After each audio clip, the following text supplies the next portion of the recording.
All right, welcome to Jim's Veracity channel. I am here. Jim, we are talking about our new Joker movie review.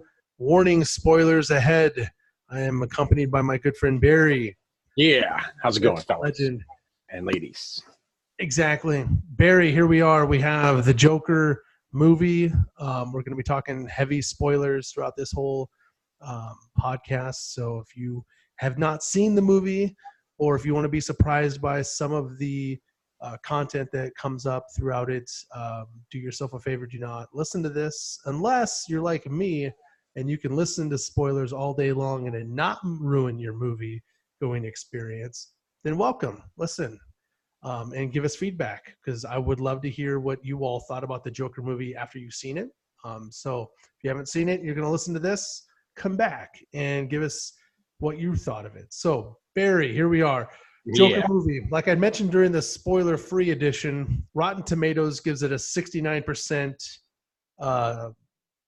Rotten Tomato rating. Mm-hmm. Movie. Todd Phillips is the director.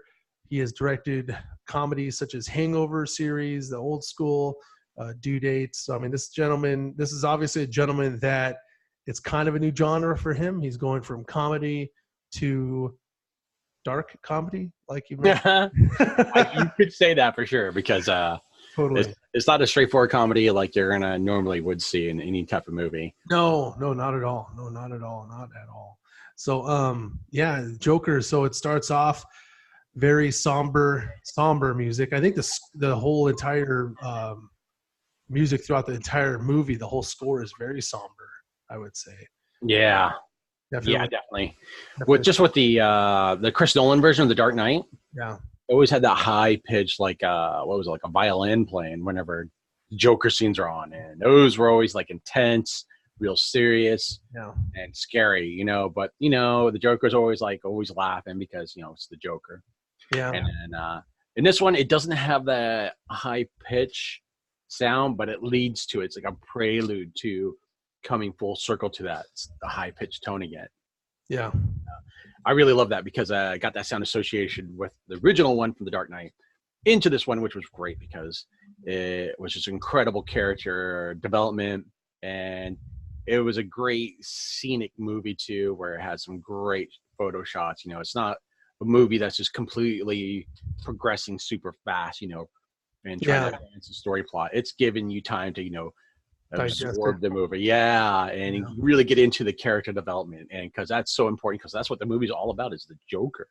Yeah. One of my friends, after he actually texted me like during the movie, like, how is it? And I was too involved in the movie to want to reply, but that, and I didn't want to be that jerk that pulls out his cell phone and texts during the movie. But yeah, it was We know you do it. I don't want to say criticisms, but what I did say to him afterwards is it's slow. The movie is definitely slow. If you're going to this movie thinking that you're going to see this maniacal Joker that's slashing and dashing and killing everybody, you're going to be disappointed. It doesn't happen for a while in the movie. You start off very slow and it builds, but I think thematically it fits. I think that kind of tone fits for this kind of narrative. You see Arthur Flynn. Yeah, Arthur Fleck, he kind of goes throughout his you're basically with him the entire day. You kind of go throughout his entire day and you witness how society treats him. He's always getting beat up. Yeah, man, he's taking his licks. He takes his licks, he gets back up, and he tries to go back to being happy and trying to do the right thing, by his mom's standards, because that's the environment he kind of grew up in. But to make the story even bigger, there's a whole big background story to even that, which was impressive. Yeah. I mean, it's brutally honest to the concept of there's neglect involved when he was a kid as well, and abuse, and it's just wow. And I'm not trying to take away all the thunder here, but I just couldn't believe that this movie turned out so well for the character development, because he was going through all this crazy stuff, and then when all the cards got lined up, or all the dominoes got placed in the right, and everything started to fall. Yeah. It started to come to play to see how the Joker came to be because of where he came from and where he was trying to get to. Yeah,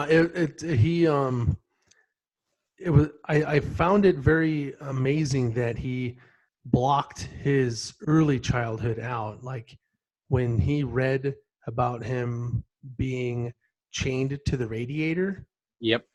that was like, you could tell that the character was reading that from the first time, and he was like he didn't really think about that at all. Like he blocked that out completely from his childhood. It's like he didn't think his mom suffered from any sort of mental health issues at all. And so you see a guy that is doing exactly what he was taught to do, and that is smile and put on a happy face and just be, try to be a good person, which is difficult for a gentleman like him, given the fact of the era that we're in, right? The 80s. Yep. And his disability. So the fact that when he's put into uncomfortable situations, he laughs very annoyingly. But let's talk about that right now. So this is where I think that Joaquin Phoenix did a freaking amazing job with this disability. Like, you see the pain on his face when he's laughing, and you could tell he hates it. He absolutely hates it. The first time you see him do it, it's on the bus. He hands the lady a card, and so like he's like, he's just used to this. This is just what I do. I hand them my card, and on the card it says, "This is a disability. Please don't judge me. I'm sorry, but I can't control this." And you see that, and it was interesting that they cut that out of the trailer, right? Because we've seen that scene in the trailer where he's trying to make the little kid smile. Yeah. Right? And the mom like yells at him for essentially bugging her kid. Yeah. Why bother my child? Yeah. which is crazy. Because he's just trying to make the kid, smile. Yeah, but then but to see him like start laughing because he's uncomfortable, and that he hands her the card. This is the first time you see this happen. Him handing her that card, and she's reading through it. Yeah.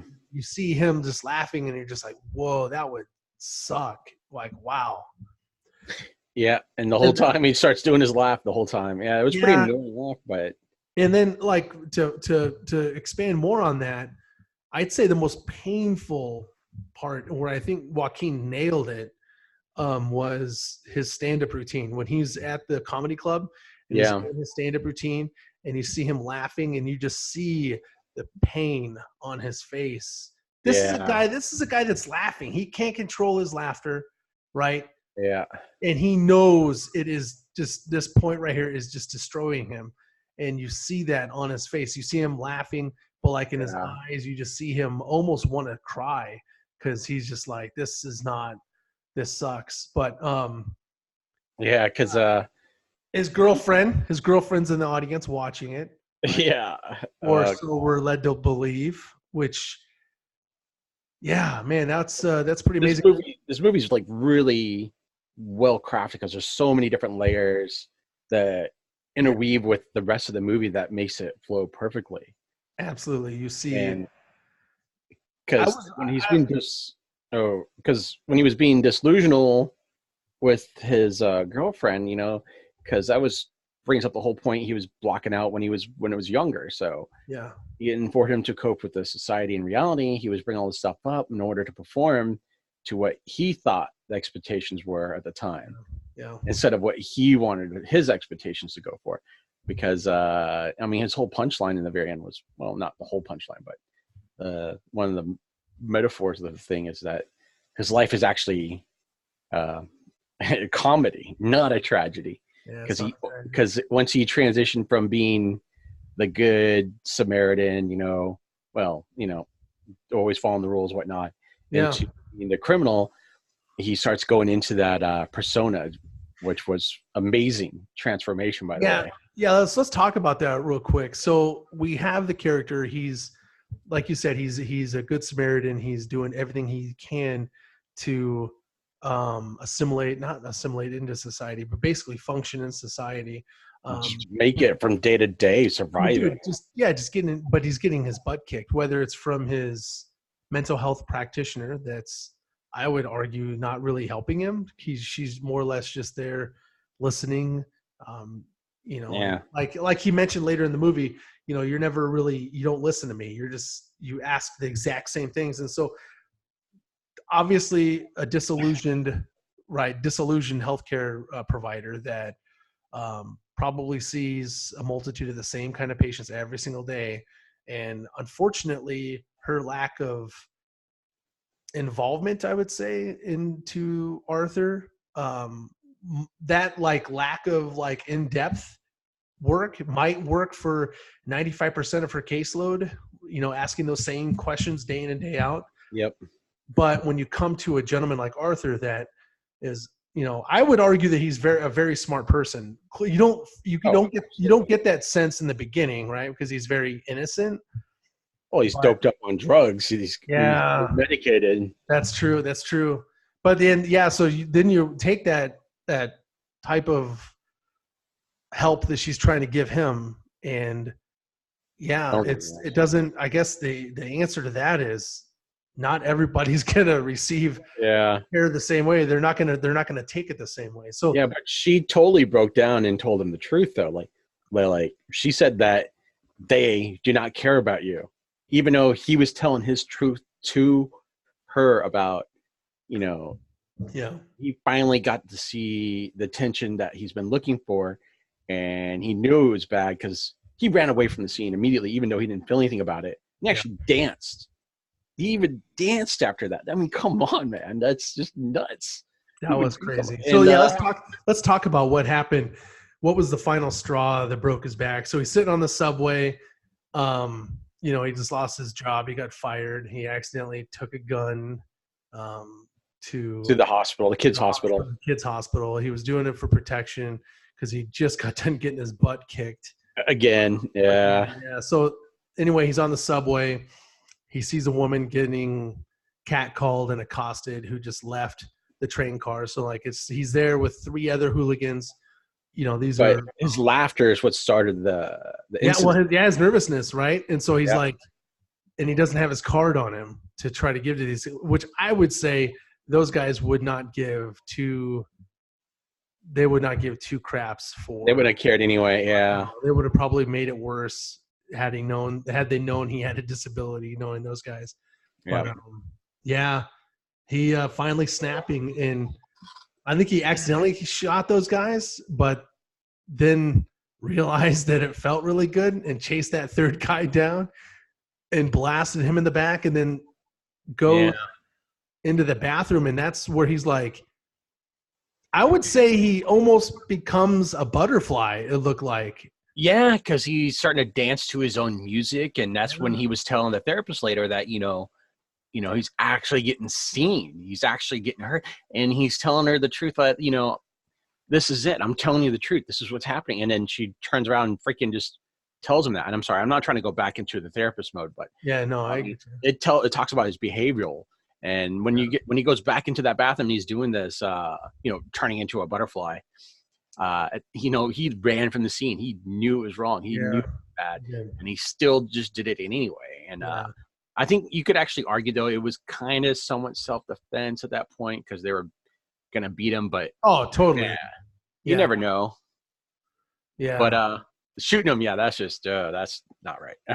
But I mean, he just chasing that guy down and then just shooting him in the back. Yeah, at that point, something's not right. Yeah. Exactly. And then he goes from that scene directly to the girl in the elevator, right? His next door neighbor, and that's when he makes out with her because he's got all of his machismo. Oh yeah, but he's fantasy. No, it's a fantasy. That was crazy. So for the listeners, so Arthur has this. I don't know when. I think that was the moment where he all of a sudden split, and he created this fantasy with this girl that lives next to him, and you see her being portrayed as his girlfriend. I think the character's name.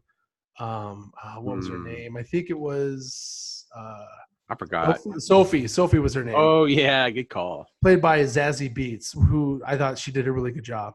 But so then you see all of a sudden he's got a girlfriend. You're like, hey, this guy might make it in society. He's got a girlfriend, right? Got a mom. Yeah, it was. Relationship with his mom is, it's kind of weird. So the mom basically drops a bomb on him and says, hey, you're Thomas Wayne's son. Yeah. Which I totally called that. I knew that was going to happen, but I don't think it took a rocket scientist to figure that one out. When you see in the trailers, he goes to Wayne Mansion, and he even talks to Bruce. And he's talking to Bruce, he's talking to Bruce Wayne, which okay, clearly he's going to have some kind of a relationship with him. But that was, that was pretty wild. So what do you think? Do you think the mom do you think it might've been Thomas Wayne's kid? Do you think the mom completely fabricated the whole thing? Well, the problem is you really don't know, because Thomas Wayne himself is portrayed as a bad guy, I mean, he actually punched Arthur in the face, right? Yeah. And, he comes down as condescending and rude, disrespectful, like all the characteristics of a bad person. And so he's rich, he's powerful, he is part of the elite. He could probably change the paperwork to, back in those days, it wasn't electronic, it was paper and easy to fabricate. So he probably could have got away with saying, yeah, it's not mine. You adopted it. You're crazy. Yeah. Or it could be the exact truth that she is crazy, and that's the gene that was handed down to Arthur himself, because his psychological trauma that he had to go through when he was a kid was the big break, though, when he became an adult, and that whole split got even bigger because of this thing that was going on. And that was the second one he went for. Right, I think that was the second one he killed, was his mother. Yeah, he did. And it just seemed like there was no remorse, no nothing, and it was just went right into it. Yeah, that was. He definitely seemed a lot more calm and collected when he did that. That was pretty crazy. And then those two guys, his old coworkers that came back to his house. Oh, geez, yeah. You knew he was going to kill the big guy, right? I mean, absolutely. That was a given. But I would, what's funny is the gentleman that was the shorter. I mean, so they have a gentleman that's a short person, I guess you'd call him. I don't know what's politically correct. And I don't want 30 years from now somebody come back and listen to this podcast and cancel whatever I'm doing because I said the wrong word. But I'll just say the gentleman was short. He was short. Okay. Short enough that he definitely would not be able to unlock the chain from the door, right? Right. I thought he was going to kill him. I thought right then and there that was just making it even funnier, right? Yeah, he was going to do them both, yeah. Like that he would just be like, oh, yeah, by the way, and just kill him. But he didn't. Yeah. So that was pretty wild. Yeah, that was a twist. Yeah, I actually thought that was going to happen too, and it didn't happen. So anyway, okay, so we're skipping a little bit here. So Murray, played by Robert De Niro, he's one of the other major characters in this. He's a late night talk show host who Arthur absolutely loves. He did this. He had this. He idoled him. I think he had a fantasy. Yeah, he had this fantasy where he would actually go on the Murray show and co-host. Yeah, co-host or be and Murray loves him. And so that was a fantasy, and it looked really real when it happened. But you learned really quickly that it wasn't real. So you definitely see him have this desired relationship with Murray, like a father figure kind of type. Going for that happiness that he deserves. Yeah, but then like what helped set him over the edge was Murray came across the videotape of his stand-up performance in that comedy hall and just destroyed him. But that was, and the reason I'm bringing this up because I wanted to talk about the scene. So the big scene of the show. So Murray essentially got a lot of feedback from his audience, and they love this guy Arthur Fleck, even though he was being portrayed in the video, and Murray was like, basically making fun of him for being an idiot. Yeah, absolutely. So essentially, they want him on the show because of the audience loves him so much. They want to see this guy in person. And yeah, somebody like laugh at him in person. exactly. So that's when Arthur decided, Arthur gets the call. He's already beyond snapping at this point. Oh Right? yeah, he's off his medication. He's Yeah, starting, he's off his medication. He's murdered 3 people. I'm sorry, not 3 people. He's murdered the 3 guys on the train. and the city's in a upheaval because of the murder on the train too. That was Exactly. crazy. Yeah, so this is definitely And so I guess we should mention real quick during the city is erupting in violence, and I mean it's right on the edge of going into full anarchy. chaos. Yeah, anarchy, because there's this huge rift between the rich elite and the working poor, and Thomas Wayne doesn't help that. I mean, he's not an evil guy, but he's definitely a guy that's like, trying. He's not being politically correct. I guess he's saying, look, you want stuff in life, you got to pull up by your bootstraps and go to work and get it done. I don't understand why you can't do that. Yeah, what do you call him? He called the other, unlike those other clowns out there. Yeah, so they call them clowns, and that's what kind of set everybody off. So anyway, Arthur goes on the Murray show. Yeah, back show. to Murray. Yep. Yeah, the Murray show, and in full Joker regalia, and he's dancing to his own tune when he comes out. I love that part, man. Like, I loved how he just walked right over to that old lady and just kissed her, like just planted it right on her. I'm just like, oh my gosh. But that, I guess the most uncomfortable part of the movie was this scene where, Joker basically chides De Niro's character, Murray, just goes off on him about his mental health issues and how society doesn't help people like him. And this is the scene where I had mentioned it during the spoiler-free edition of our podcast, but this is the scene that made me cringe the most out of all of them. I mean, it was very uncomfortable to watch this because I was thinking, like, probably a lot of the reviewers that had seen this movie before were thinking, like, wow, this could be fuel for somebody that's thinking about society not treating them well to act on that feeling. And because I mean, Joaquin, beautiful performance. I mean, he was very believable in this,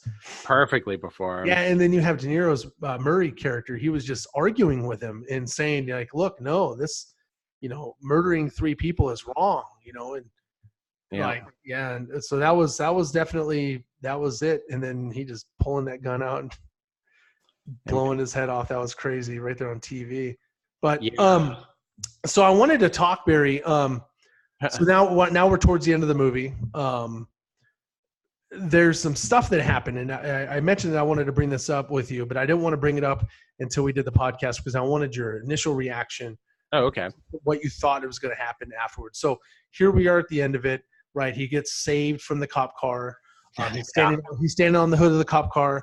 Thomas Wayne is gunned down in the alley. We have Bruce over there in the alley standing there. We have because of anarchy, because if he killed him. Yeah, that was pretty good. Yeah, we have the Joker standing on the cop car, and he takes the blood from his mouth and he makes the smiley face on his own on his face, and then we cut, and we are in.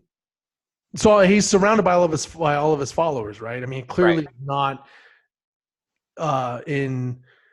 he's not in a position where he's going to be captured by the police at all, right? Mm-hmm. So all of a sudden, we're at that point. It's very climactic, and boom, we cut.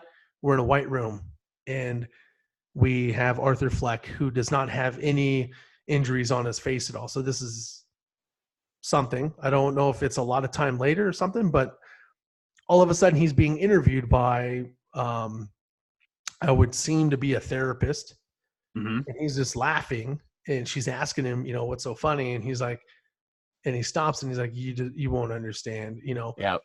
But then we cut to him dancing down the corridor, and we see him leaving bloody footprints behind him. Yep. So he's going down the corridor. He turns, and all of a sudden he turns the other direction. He disappears out of frame, and then he cuts back, and he's being chased by an orderly. orderly. Yeah. So, and that's the end of the movie. So what do you think? So we experienced his relationship with Sophie and how that was fabricated. Mm-hmm. And here we are. Do you think that the entire movie did not happen? Oh, you thought it was another illusion? Do you think the whole thing was just an illusion? And do you think that maybe Arthur Fleck never existed and this is just Joker in Arkham Asylum, Mm-hmm. and this is just something that you just experienced in his mind? That's a cool concept for sure. Isn't that wild? It's pretty wild to think that.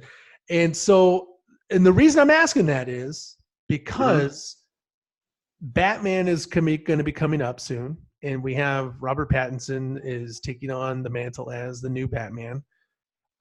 There's not a lot of news behind it at all, other than this is going to be a new Batman. I don't know what timer it's centered in, but the Joker movie just happened, and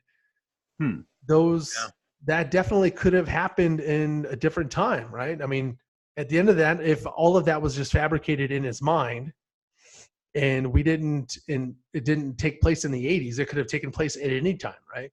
Yeah. I don't know. It's interesting to think. And so I wanted to speculate, what do you think moving forward with the DC Extended Universe? I think what I think should happen is I think DC should expand on this idea of telling the story of the villains and make them more relatable. Yeah, it's a cool concept because Marvel hasn't really done it. So this is their chance for DC to actually take it a step further. But the thing is, well, it seems like a lot of people saying that, adding the fuel to people with the social anxieties, this is supposed to be just a movie. It's for form of entertainment. And and it just seems like to me this would be a great step for DC to take it because it gives some background. We're not trying to idolize anybody who's, a bad person. We're trying to do is to understand this character and how this is developed and see how his progression in life brought him to this instance. And without having that conversation, you really can't go forward into the future anyway. So think about it like this. If they came out with a Batman movie tomorrow and it's starring this Joker, who would you root for? Nah. Right? Right? You know what I'm saying? Yeah. So they did a very good job of creating a villain that you can empathize with.